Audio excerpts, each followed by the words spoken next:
आखी ककेला गाजा पी के डाली तब धुइया रमावे हो आखी ककेला गाजा पी के डाली तब धुइया रमावे हो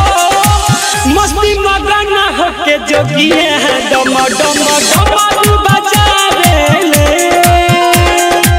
मस्ती मगन होके जोगिया डम डम डम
शिवाला तो तीनों लोग डेरा सारा देव गो हरावेले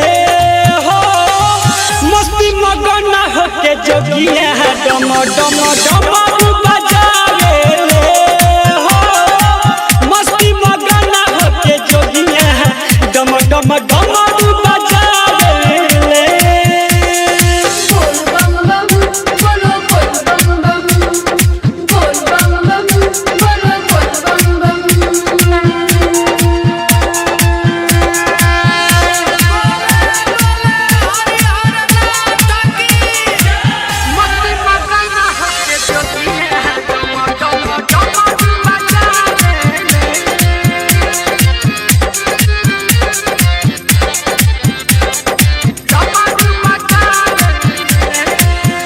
नहीं रहे घरवा दुआरवा नहीं टूटल मरई छपड़ छानवा बस रहे जोगिया के भेष में मोड़ा भोला के इहे पहचानवा नहीं रहे घरवा दुआरवा नहीं टूटल मरई छपड़ छानवा बस रहे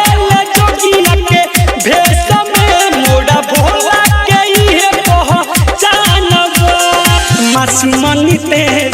पूजे हर में सभी की भजन सुनावेले हो मस्ती मगन होके जोगिया डम डम डम बजावेले हो मस्ती मगन होके जोगिया डम डम डम बजावेले। रिकॉर्डिंग स्टूडियो घोड़ा सा।